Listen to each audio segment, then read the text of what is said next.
اچھا، تو آج ہم اسلامی بینکنگ کے ایک بہت ہی اہم اصول یعنی اجارہ پر بات کریں گے۔ یہ وہ اصول ہے جو لیزنگ میں ذمہ داری کے تصور کو ایک بالکل نئی شکل دیتا ہے اور بہت سی الجھنوں کو صاف کرتا ہے۔ ذرا ایک صورتحال کا تصور کریں، کسی نے ایک نئی گاڑی لیز کروائی، لیکن وہ گاڑی اس تک پہنچنے سے پہلے ہی ڈیلیوری ٹرک میں خراب ہو جاتی ہے۔ اب سوال یہ ہے کہ اس کی مرمت کے پیسے کون دے گا؟ یہ وہ سوال ہے جو روایتی لیزنگ کے معاہدوں میں ذمہ داری اور رسک کے مسئلے کو بالکل سامنے لے آتا ہے۔ تو آئیے لیزنگ کی ذمہ داری کی اس پہلی کو سمجھنے کی کوشش کرتے ہیں۔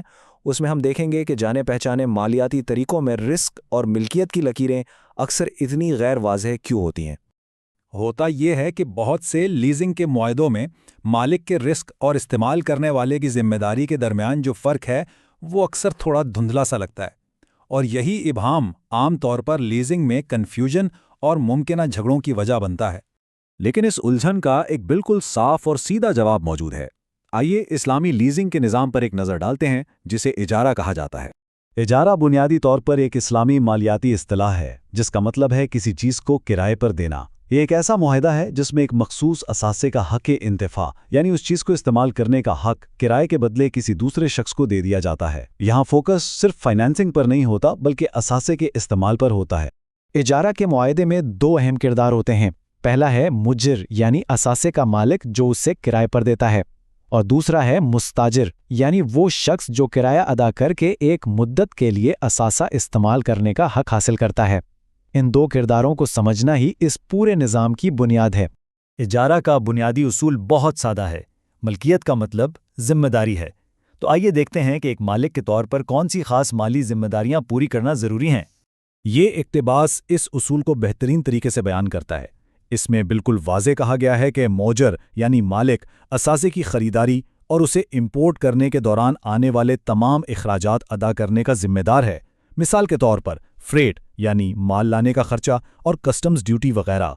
تو اس سے یہ بالکل صاف ہو جاتا ہے کہ یہ صرف کوئی کتابی اصول نہیں ہے۔ مالک کی ذمہ داریوں میں اصل ٹھوس اخراجات شامل ہیں جیسے فریٹ کے پیسے، کسٹمز ڈیوٹی اور اثاثہ حاصل کرنے سے جڑی ہوئی دیگر تمام لاگتیں۔ یہ سب کچھ مالک برداشت کرتا ہے، کرایہ دار نہیں۔ اچھا، تو مالک کی ذمہ داریاں تو سمجھ آ گئیں۔ اب ذرا تصویر کا دوسرا رخ دیکھتے ہیں۔ اب ہم استعمال کرنے والے یعنی مستاجر کے کردار پر بات کریں گے، جسے ایک امین یا ٹرسٹی کے طور پر دیکھا جاتا ہے۔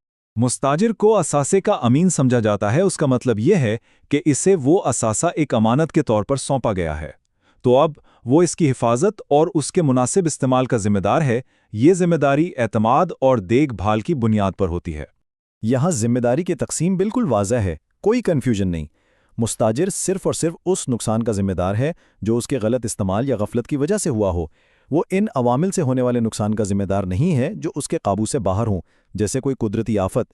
یہ ایک بہت ہی اہم فرق ہے۔ اور اب ہم آتے ہیں اجارہ ماڈل میں ملکیت کے حتمی ثبوت کی طرف۔ یہ اصول کہ اصل مالک ہی ہمیشہ حتمی خطرہ یعنی رسک اٹھاتا ہے۔ یہ اصول اجارہ کے نظام کی روح ہے۔ لیز پر دیا گیا اثاثہ پوری لیز کی مدت کے دوران موجر یعنی مالک کے رسک پر رہتا ہے۔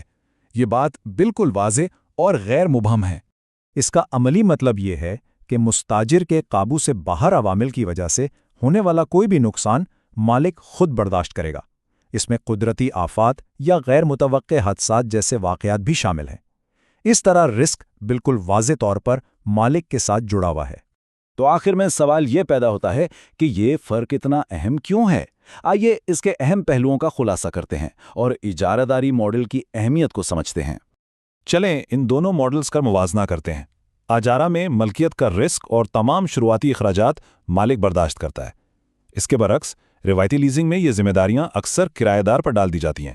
اور سب سے بڑا فرق یہ ہے، اگر اثاثہ کسی ایسی وجہ سے تباہ ہو جائے جس میں کرایہ دار کی کوئی غلطی نہ ہو تو اجارہ میں یہ مکمل طور پر مالک کا نقصان ہے، جبکہ روایتی لیزنگ میں ہو سکتا ہے کہ کرایہ دار کو پھر بھی باقی پیسے ادا کرنے پڑیں۔ تو حاصل بحث یہ ہے کہ اجارہ میں حقوق اور ذمہ داریاں سیدھی ملکیت سے جڑی ہوتی ہیں۔ یہ ایک زیادہ شفاف اور منصفانہ تعلق بناتا ہے جہاں رسک وہی اٹھاتا ہے جسے ملکیت کا حقیقی فائدہ حاصل ہوتا ہے۔ اور ہم اس گفتگو کو اس سوال کے ساتھ ختم کرتے ہیں کہ اگر ملکیت اور رسک کے درمیان ایک واضح تعلق قائم کر دیا جائے تو یہ ہمارے مالیاتی تعلقات کو کس طرح سے تبدیل کر سکتا ہے؟ یہ واقعی ایک قابل غور نکتہ ہے۔